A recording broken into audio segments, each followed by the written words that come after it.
It's the non-live version of the Security Weekly News, and it's episode 328 for the day. Welcome to the week of 24 September 2023. We've got the year 3000, Sandman, ShadowSyndicate, National Student Clearinghouse, Apple, Predator, Xenomorph, Mixin, more news, and Jason Wood on the Security Weekly News. This is a Security Weekly production for security professionals by security professionals. Please visit securityweekly.com/subscribe to subscribe to all the shows on our network. We interrupt our program to bring you this important message. It's the show that keeps you up to date on the latest security news twice a week, your trusted source for accurate security information and expert analysis. It's time for Security Weekly News. Are you constantly thinking about how to keep your enterprise as secure as possible? Get to know Chrome Enterprise, the trusted browser for security-conscious professionals like you. Its ease of use for IT and security teams and added access controls protect the remote, extended, and hybrid workforce, keeping your entire enterprise safe. Don't settle for a browser that compromises your organization. Visit securityweekly.com/Chrome Enterprise now to learn more and start protecting your enterprise like never before. Why does multi-factor authentication have to be a pain for users? It doesn't. Beyond Identity is the most secure MFA on the market and the easiest to use. They ensure that every authentication is multi-factor by default, with phishing-resistant factors that secure access from the start. Beyond Identity safeguards organizations from breaches, data loss, and fraud by eliminating weak phishable authentication factors like OTP and SMS push codes. Go to securityweekly.com/Beyond Identity to get a free demo. That's securityweekly.com/Beyond Identity to get a free demo today. All right, welcome to Security Weekly News. I'm Doug White. You know, if any of you want to buy me a 1957 Porsche 356, that would be great. I mean, you know, just if you have some extra cash laying around or something from selling your company and making large sums, or, you know, just because you want to do something kind. I mean, you know, just feel free. The holidays are coming up, and, you know, I mean, what a nice gesture. But, you know, you be you. All right, new threat actor, new malware. Okay, well, a new attacker who's named Sandman, which is another cool name, by the way, and pretty soon all the cool names are going to be gone, and they're just going to have to name people stuff like, you know, Chihuahua or something, although that's pretty cool too. But, I mean, by the time they get around to giving me one, I don't know what it'll be. It'll be like Mr. Cucumber or something strange like that. But anyway, Sandman is targeting telcos in the Middle East, Western Europe, and South Asia. Their new malware is called Luadream. And so Sentinel Labs, along with Q Group GmbH, found this group back in August. And they said they're very subtle and they keep a low profile once they get in your network. And they basically then spend their time performing lateral movement and maintaining long-term access to the breach network to maximize cyber espionage. So, yeah, so they're an espionage group. So they're basically extracting information. They don't want you to catch them. And that way, the longer they're in there, the more stuff they may be able to grab. The initial breach is done, and I think this was really why I wanted to mention this to you. The initial breach is done via stolen admin credentials. And, you know, they didn't really say how they get those admin credentials, but I don't know if they buy them on the dark web or they phish them or how they get them. But once they get in, they use pass-the-hash type attacks to authenticate to remote servers and services and then extract NTLM hashes that are stored in memory. So basically, it's a lot like some of those Mimikatz type attacks and things we've seen in the past where somebody gets in using somebody's credentials, and then they're very subtle, and they spend all their time trying to get more credentials so they can get to more things. Well, Sentinel Labs said that all the workstations that they had targeted so far were assigned to managerial personnel, which, again, if it's espionage, that would make sense. The Luadream malware is a modular malware that's deployed by using DLL hijacking on the target systems. So after they get in, they actually replace DLLs with this malware DLL. The name apparently is based on Lua JIT compiler, so that's the just-in-time compiler for Lua. And of course, this is written in the Lua scripting language. It even has a release number. They were like, this is release 12.0.2.5.23.29. And I'm like, well, at least somebody uses good development practices in versioning. You know, I mean, you're always seeing these people, and they don't version their code or whatever. And it's like, wow, look at these guys. They got like really specific versioning and all this kind of fancy stuff. Probably have a help desk. Who knows? But the report says there's signs that the malware may go all the way back to June 2022 based on all this versioning stuff that they were seeing, and that they're releasing new versions all the time and patching bugs and so forth. Well, Lua Dream has a 7-step in-memory process which helps it to evade detection. So it's very, very subtle, but it's initiated by the Windows Fax or Windows Spooler service, which calls that bad DLL. So they basically rename the DLL, put it on the drive, and then when Windows Fax or Spooler starts, it actually grabs it. And then once it runs, it connects to the command and control server via TCP, HTTPS, WebSocket, or QUIC. And it sends info back about the breach. So it just basically phones home and starts saying, here's what's going on, here's the kind of server I'm on, and so on and so forth.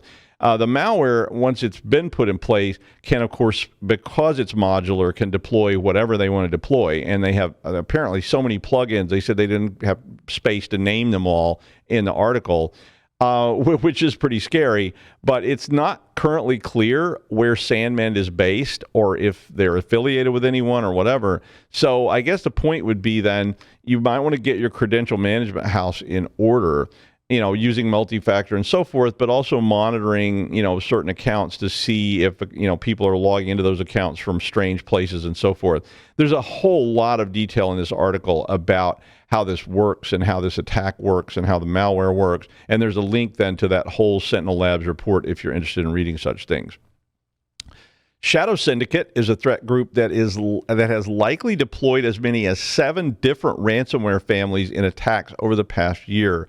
Group IB and analyst with Bridewell and Michael Kashwara attributed Quantum, Nokayawa, Black Cat, Clop, Royal, Cactus, and Play ransomware as all being used in attacks by ShadowSyndicate with various degrees of confidence, which I took it to mean they weren't 100% certain that the attack was ShadowSyndicate. But they thought that it was based on various things. The analyst group said that this attacker could be an initial access broker or an IAB or an affiliate of multiple ransomware operations since they were using so many different ransomware families. The report says that there's a distinctive SSH fingerprint found on 85 IP servers, which is attributed to ShadowSyndicate. So they've got this, hash that shows the connection. And they said that it was on 85 different servers. The fingerprint was first seen in July of 2022, but it was still in use in August of 2023. So they obviously don't move around much. The analyst group tested their hypothesis that all 85 servers with the same SSH key fingerprint were linked to a single hosting provider, but they actually ended up finding there were 18 different owners, 22 distinct network names, and 13 different locations. So I guess they do get around, or it's a lot of people or something. But they said that there's suggestions of potential connections to Clop and other group, and they had all these graphs showing how these things overlapped with Clop attacks and so forth. So it's not clear if this is an IAB or not, but it did start to sound like that when you were reading the article. They said they had not identified a high confidence linkage to any specific group as of yet, but Group IB concluded that ShadowSyndicate is likely an affiliate who works with various ransomware as a service, ransomware as a service operation, but said they did need to collect additional evidence to be sure. So definitely somebody to watch out for because it sounds like they're spreading out. National Student Clearinghouse, which I'd never heard of, disclosed that nearly 900 colleges and universities have been impacted by a MoveIt hack. So that hack's been around for a while. But National Student Clearinghouse is a nonprofit which delivers reporting, verification, and research services to higher ed institutions in North America. And I presume that means they provide student data. So that means when students apply, they want to collect data about those students, and they probably collect their essays and all this other stuff that people use to apply to higher ed. They informed the state of Maine Attorney General at the end of August that more than 51,000 individuals have been affected by this recent incident in their systems. So IMSAsoft has been tracking the organizations that were directly or indirectly hit by the MoveIt hack. And they said so far the total number of institutions that had been compromised with MoveIt had reached 2,053 as of the 22nd of September, and the total number of impacted individuals had reached 57 million with an M. Progress Software first disclosed the 0-day in their MoveIt product. They're the ones that make it. In the MoveIt product back at the end of May, and it led to a whole lot of fury and flurry and so forth, and a lot of hacks, because once this became known, people were compromising it, and a lot of academic institutions and other government institutions used MoveIt. The National Student Clearinghouse said that the attacker obtained certain files within their MoveIt environment, which may have included student records in this database. Now, here's, I guess, my point. The vulnerability and the patch for this vulnerability have been known since May. So it was patched pretty quickly, and the patch was available. And obviously, this group did not use the patch. So they simply are running unpatched version, and they get compromised. Imagine that. So if you're using MoveIt, please patch it, or you're going to end up like these folks and sending out, mea culpas to the Attorney General of Maine. I don't know why it was there, but that's where it was. So, you don't want to be that person, and that's a bad day. Well, Apple patched 3 0-days on iOS recently. These included a vulnerability which allowed a malicious app to bypass signature verification. So listen to this chain. A malicious app which bypassed signature verification, a kernel flaw that allows a local attacker to elevate privileges, and a WebKit bug which can then be exploited for arbitrary code execution by luring the user to a malicious web page. Wow, those 3 things together, yeah, you're pretty much going to take the thing over. But all of these have been patched in Safari iOS, iPadOS, and watchOS as of now. Apple said they were only aware of active exploitation in iOS versions before 16.7, which doesn't mean there aren't. It just means that's the only ones they've seen. So along with Citizen Lab, Apple had been recently investigating a 0-day called BlastPass, which had been used to deliver the NSO Group's Pegasus spyware onto iPhones. And I think the presumption is that BlastPass was a compilation of these 3 exploits that was being used to put Pegasus on things. Now, if you don't remember what Pegasus is, it's NSO released this. It's put on people's phones by high-level agencies, typically because it's very expensive, and that allows them to track and monitor what somebody is doing. And there's a famous case with a journalist who was targeted by the Saudi government and so forth. Citizen Lab reported that the spyware was delivered to an employee at an international civil society organization, whatever that means, based in Washington, D.C. They did not release any details of the attack, but it may all be related to what was listed in this report and these vulnerabilities. So if you're using iPhones in your organization or you have an iPhone, it would be a good idea to patch up, especially if you like to mouth off and criticize people, especially powerful people who may decide that they want to use Pegasus to target you. So yeah, patch it up. In the same light, though, a prominent opposition politician in Egypt who is planning to challenge President Abdel Fattah el-Sisi in elections early next year, at least that's the plan, was apparently targeted with a new 0-day in an effort to infect their phone with predator spyware, according to Google and Citizen Lab. Now, this 0-day exploit was designed to install Predator on iPhones running even the most current versions, which resulted in Apple pushing out a security update to users last Thursday. So again, another patch of iPhones, which was allowing people to install this particular one called Predator. Citizen Lab said they had high confidence that the Egyptian government was responsible for the failed attempt. Citrox, which is the company that makes Predator, had already been banned by U.S. President Joe Biden back in July. And that ban included their whole business alliance called Intellexia, because President Biden said they were trafficking in cyber exploits and such and targeting individuals. Predator is able, much like Pegasus, to steal passwords off your phone, log your keystrokes, take the app data, copy chat messages you've been sending and receiving, record calls, which included activating the microphone to record calls, but as well as just tracking them. But it even was able to record calls that were being made in encrypted apps.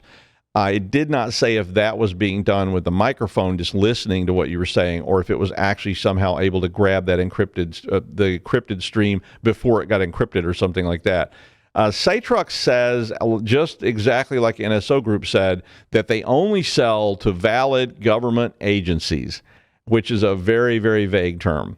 right? Because, the Gestapo was a valid government agency. I mean, whether you like them or not, they were a valid government agency. So is the, Rhodesian secret police. And I always don't like these statements about we only sell to valid government and police agencies. And I'm like, yeah, but you don't seem to define what that means. So all the other spyware vendors do this as well. And of course, Egypt is on the sales list for predators. So they apparently have other evidence as well that the Egyptian government was targeting this opponent in an election. Imagine that. I mean, probably going to be happening here pretty soon, too, in the United States. The Xenomorph banking Trojan is back, and it's now targeting more than 35 separate financial institutions in the United States, among others. Threat Fabric reported that this campaign, and they said they have phishing web pages that entice the victims into installing malicious Android applications, which target a broader list of apps than all the older versions. The new list now includes dozens of overlays for the United States, Portugal, and multiple crypto wallets. So if you don't recall how these things work, they typically are a link to download something or a tool to that you download, and they have the actual bank information or whatever on a screen that's spoofed, and they put that out there so that you will click on it. Well, Xenomorph is a variant of an older banking malware product, which is called Alien. I guess that's the whole name chain is based on Alien or whatever. But that Alien was first seen back in 2022. So this has continued to develop over the last year. And a new variant of this popped up in March of this year, which uses an automatic transfer system, or which they call an ATS, to conduct these attacks. So the ATS framework allows a tool to automatically extract credentials, access account balances, initiate transactions, get the MFA tokens from the authenticator, and perform fund transfers with no human intervention. So it's just a script. And that's really, really scary, because if you install this, it's basically going to check your crypto wallet, see if you're worth targeting, and then they're going to drain your balance. Now, I don't have a problem with that, because when you look at my balances and they go, I think this guy actually owes money.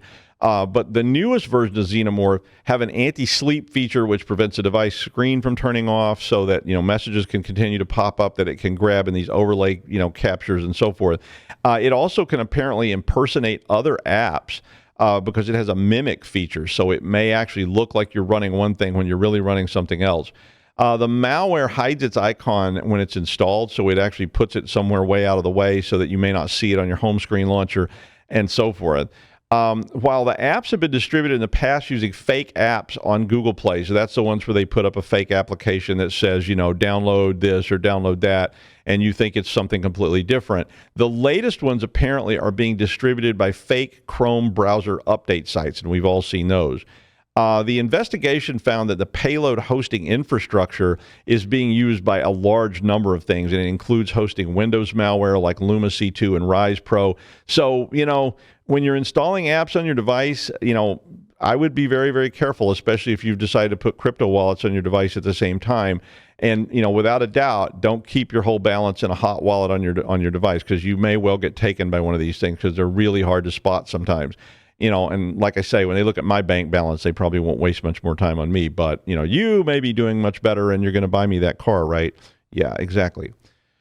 Mixin Network confirmed that it has temporarily suspended all deposit and withdrawal service. You always love to hear that from your bank. But they've suspended it after an attack which resulted in about $200 million with an M dollars being stolen. Mixin is a Hong Kong-based crypto firm, and they posted a statement on the platform formerly known as Twitter. This is like remember when Prince changed their name to a symbol, and everybody had to say the artist formerly known as Prince. Well, I think that's where we are now with Twitter. So everybody has to say the platform formerly known as Twitter. So thanks, Elon. But they said that the incident happened on Saturday morning when a quote database of Mixin Network cloud service provider was attacked. They didn't identify which cloud service they use. They're a decentralized cryptocurrency provider, but they did say it was part of their cloud service provider. So you may want to, if you're using cloud service providers, you may want to start checking your security settings and so forth. But, you never like to hear that the suspending of withdrawals is involved if you have a balance. And again, on mine, it's kind of like, oh, I can't get my lack of money. Yeah, exactly. All right. A 60s pioneer of hallucinogens, he once ran for president on the platform of wiping out all the rabid garden gnomes within 4 years before coming down and realizing he was simply sitting in the 51st Street station licking an old piece of cardboard he had named Lyndon. Please welcome hallucinogenic guru Jason Wood. I want you to know that Lyndon was going to buy you that Porsche. Not happening now. Yeah, I knew. I shouldn't have mentioned Lyndon. I'm sorry, Lyndon. You shouldn't have. Yeah, I'm sorry. Please come home. All right, so back about 10 years ago, a little more than that, I think, there was this big debate. The term cyber war got popular. People are like, this is nonsense, and they get going. You know, their comments were saying that people who were proposing this was just completely ridiculous, and it was irresponsible. Others called it something real and dangerous. The debate had this feeling about cyber weapon packets flying around networks and blowing things up and stuff like that. But I think what we ended up with is nobody had a chance. We've just never seen it deployed before, and I got to tell you, the Russian invasion of Ukraine has allowed us to see how this could be used over a period, pretty long period of time now. There's a lot of reports and information coming out of Ukraine about things that are being observed, and this story is very much along that lines. A blog post by Securonics, which is a security provider, was released yesterday, and they gave a pretty detailed look at a nation-state attack against Ukrainian soldiers that I thought was kind of interesting. So Russia is having trouble with Ukrainian soldiers who use consumer drones that are loaded up with explosives, and Ukraine is basically adapting to the situation it's found itself in and is putting together creative ways to fight back. And in this case, you take your DJI drone and strap on some explosives to it, and you fly it over, and you stay hidden behind cover while you attack the enemy troops using this thing. Now, I found a AP article actually that was pretty recent talking about one person they interviewed who had a 12-person crew that, by his estimate, used $700,000 in drone equipment to take out $80 million in Russian equipment. So they're getting some pretty good bang for their buck. And though I do wonder, the FAA here in the United States and the European Aviation Safety Agency, its equivalent over in Europe, are putting out requirements for remote ID, which means these drones will have to broadcast the location of where the pilot is with their GPS coordinates.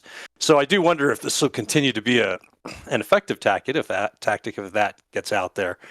Anyhow, the Russians are understandably trying to counter this because they don't like the idea of having drones buzz the top of them and then blow up.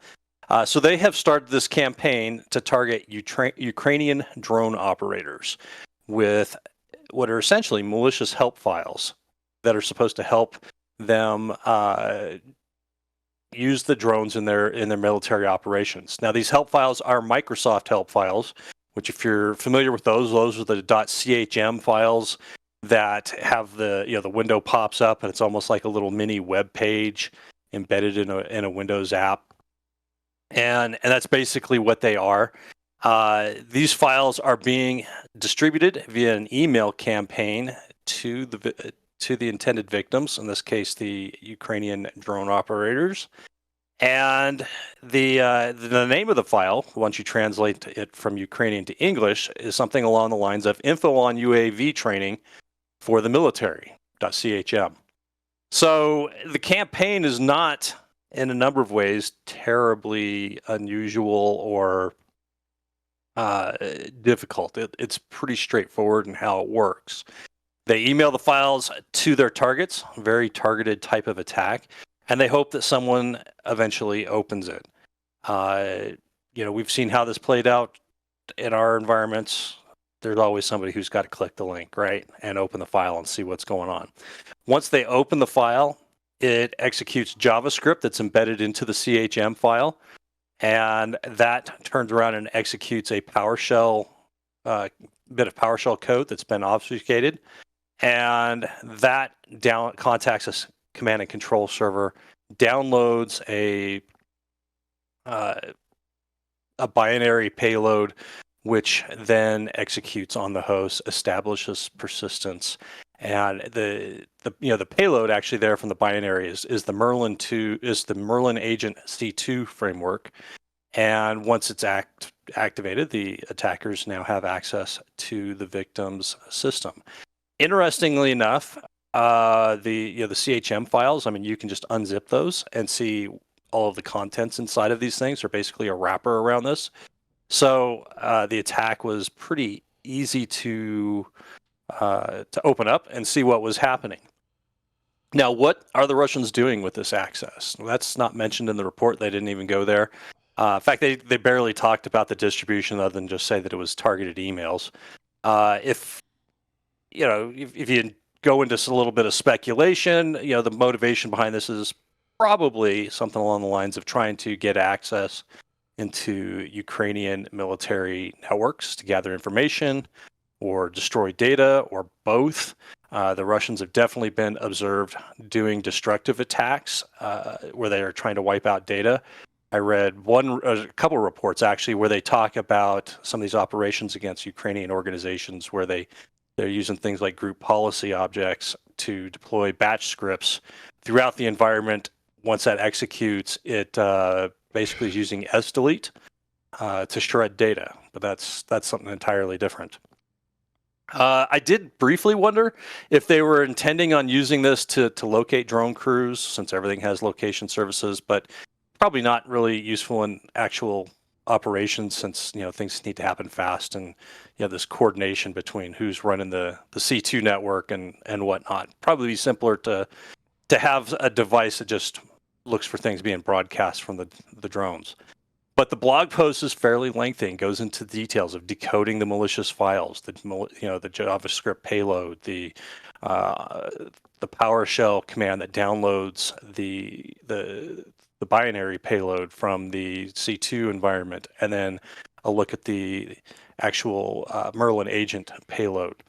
And one of the things I really appreciate about this blog post and posts like it is that they get in and they show the code and the actual TTPs the attackers are using. It wasn't that long ago that a lot of this stuff was heavily obscured. Yeah, it happens out here somewhere, but we won't say where, we won't say what it looks like or anything like that. But here you get a great look at what one of these attacks look like from beginning to end, essentially, from the downloader in the CHM file to the binary that's executing on the host. And they do go through, these folks did a really good job of highlighting the code and then explaining what each bit of the code, at least the important parts, what it is that it's happening here, what's it doing. So it's not left to the reader to try and figure that out for themselves. The post says that the attackers have full control of the system a couple of times. But I was looking at the auto run key, which is what they use for persistence, so that when the user logs in, it executes the binary payload again. And the way that it looks and the place that they're saving it, they're putting it under the user profile, basically C:users username, and then a path down to inside their profile data. Seems to indicate that it's probably just executing as a regular user, but still, if you're doing espionage, if you're trying to get access to whatever that user has access to, that still can be plenty to run on. But kudos to the authors of this blog post for sharing. I think this is great. Get out here, share these TTPs with people.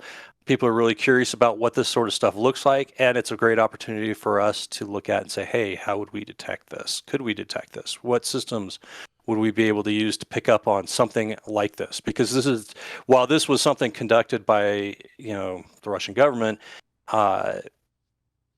it's not something that is out of the norm for intrusions that I've seen. So I would take a look. I think it was pretty cool. As to my opening about cyber war, I think it's just interesting to see how this stuff is actually being deployed, right? It's being used in military operations, at least, in this case, maybe on a little bit higher level than tactical operations, but it's very much feeding into this part of how these capabilities are being used in conflicts. So I think it's just one of those things where, we started talking about this years ago and we just really didn't have any idea how it would get deployed in reality. And then you see stuff like this happening where, one side is using drones, consumer drones, and controlling it via their phones and stuff like that to launch attacks. And then the other side is trying to counter that and target these individuals specifically. So definitely wild to see how some of this stuff has developed. Well, this man's skill in bringing things to a close has become legendary in the world over. It started with humble podcasting roots and has worked its way up to junior high commencement ceremonies all over the U.S. One witness says that his ability to move an audience to tears is absolutely unmatched, as no other commencement speaker will throw tear gas out into the audience the way he does. Let's go back to Dr. Doug to wrap up today's show. I had a class one time where the guy that was teaching the class smelled so bad that nobody would sit in the front two rows, and somebody literally brought in a fan and pointed it to blow. I mean, this guy smelled unbelievably bad. I guess he was super smart or something, and they literally, he was like, why does nobody sit in the front two rows? Come on down front. Don't be shy. And everybody's like, oh, it was bad. So you guys go first. I'll hang out back here and wait and see. Tears to your eyes. Nothing I like more than a good commencement ceremony. Thank you, Jason. And finally, AI is all the rage, and no one wants to be left out of putting AI on their label. Even Coca-Cola jumped on board and used an AI advisor to develop a new flavor of their popular soda. The flavor's called Y3000, and it uses the tagline, futuristic flavored, which I don't know what that, I don't know what that tastes like, but I don't really want to find out either. I mean, it's like tears and sadness and dead rats or something. I'm not sure. But anyway, I don't like Coca-Cola to start with. I don't really drink soda. I just drink gallons of coffee. But it sounds like a bad idea. I mean, according to the report, though, it was just bland. So they had reviewers looking at it. And the story describes it, and it sounded like Hunter Thompson wrote this, and here's what they said, quote, the drink slithers to the back of the mouth and sits there broiling with a numb triviality across your taste buds, and then the flavor is gone, leaving you with a vague aftertaste of berries and sugar. Yeah. They apparently also have an augmented reality site that goes along with it that you scan with your phone when you buy a bottle of the soda, and it uses AI-generated photos of the alleged year 3000. Yeah, I think I'm going to pass. Sorry about that. I mean, what's next? Kentucky Fried Chicken that's AI-generated family buckets with an all-new AI secret recipe that tastes like despair and dystopia? Probably. I mean, have you ever seen Snowpiercer or Soylent Green? Let's just leave it at that. And, before we start teaching AIs to cook dinner, I will be live next at the Millennium Alliance Transformational CISO fly-in in Miami Beach, Florida at the Biltmore on October 10th and 11th. If you're going to be there, be sure and stop by. That's the news. Thanks, Jason Wood, and I will see you on Friday.